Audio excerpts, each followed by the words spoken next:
ഇന്ന് തന്നെ ഡൗൺലോഡ് ചെയ്യൂ. കാണൂ നിങ്ങളുടെ ഫേവറേറ്റ് ഷോസ്. എന്തായാലും ഇതങ്ങനെ വെറുതെ വിടാൻ തീരുമാനിച്ചിട്ടില്ല. ആ കുഞ്ഞിന്റെ പിന്നിലുള്ള രഹസ്യം എന്താണെന്ന് അതെന്തായാലും ഞാൻ കണ്ടുപിടിച്ചിരിക്കും. ഈ മഹാപാപങ്ങൾക്കെല്ലാം ഒരിക്കൽ അവര് കണക്കു പറയേണ്ടി വരും. നിയമത്തിന്റെ മുന്നിലായാലും ദൈവത്തിന്റെ മുന്നിലായാലും.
തക്കലയിൽ വാഹനാപകടത്തിൽ തമിഴ് ദമ്പതികൾ കൊല്ലപ്പെട്ടു. കൊള്ളാം, മൂർത്തി പഴയ ഫോമിലേക്ക് തിരിച്ചു വന്നിരിക്കുന്നു.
അനഘേ, സ്നേഹേ,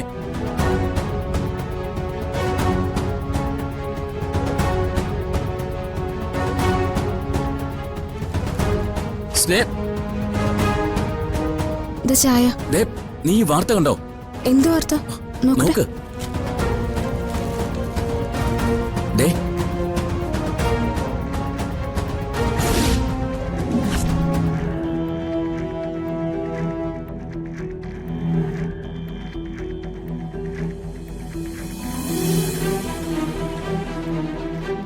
അവരല്ലേ മുരുകനും കനിയും? അയ്യോ, അതെ, ഇത് അവര് തന്നെയാ. നമ്മൾ അവരുടെ വീട്ടിൽ പോയി അവരോട് സംസാരിച്ചതിന് പിന്നാലെയാണ് ഈ അപകടം സംഭവിച്ചിരിക്കുന്നത്.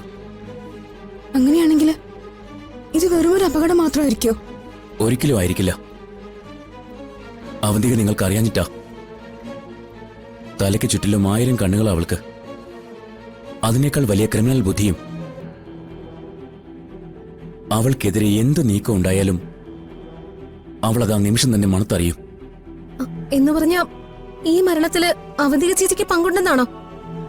100% അവന്തിക്ക് ഇതിൽ പങ്കുണ്ടെന്ന് തന്നെയാണ് എന്റെ വിശ്വാസം. ഇല്ലെങ്കിൽ നമ്മൾ അവിടെ പോയി അന്വേഷിക്കുന്നതിന് മുൻപ് ഈ സംഭവം നടന്നില്ലല്ലോ.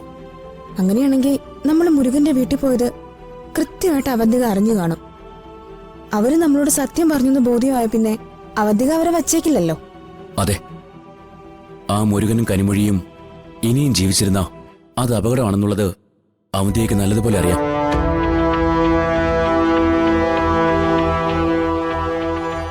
തെളിവുകളൊന്നും അവശേഷിക്കാതിരിക്കാനായിട്ട് അവന്തിക്ക് അവരെ ഇല്ലാതെയാക്കി.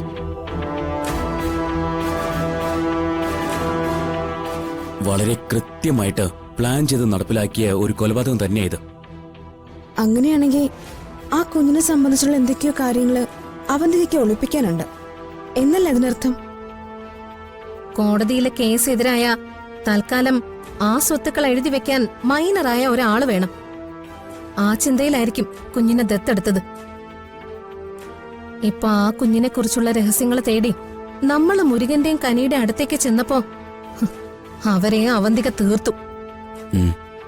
ഇതിനകത്ത് മറ്റെന്തൊക്കെയോ കാര്യങ്ങള് ചുറ്റിപ്പിണഞ്ഞു കിടക്കുന്നു എന്നാ എന്റെ സംശയം.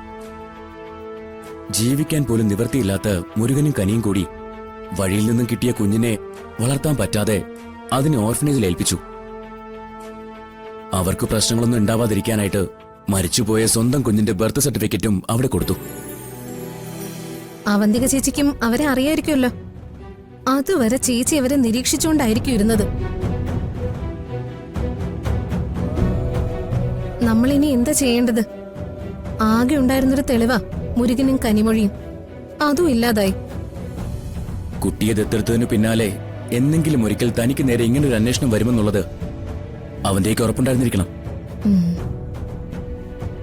അതുകൊണ്ട് തന്നെ ഈ കുഞ്ഞുമായി ബന്ധപ്പെട്ട ഓരോ കാര്യത്തിനും അവന്തിക മുൻകരുതലോടുകൂടി തന്നെയാവും ഇരുന്നിട്ടുണ്ടാവുക. എന്തായാലും ഇതങ്ങനെ വെറുതെ വിടാൻ തീരുമാനിച്ചിട്ടില്ല. ആ കുഞ്ഞിന്റെ പിന്നിലുള്ള രഹസ്യം എന്താണെന്ന് അതെന്തായാലും ഞാൻ കണ്ടുപിടിച്ചിരിക്കും. ഈ മഹാപാപങ്ങൾക്കെല്ലാം ഒരിക്കൽ അവര് കണക്ക് പറയേണ്ടി വരും. നിയമത്തിന്റെ മുന്നിലായാലും ദൈവത്തിന്റെ മുന്നിലായാലും.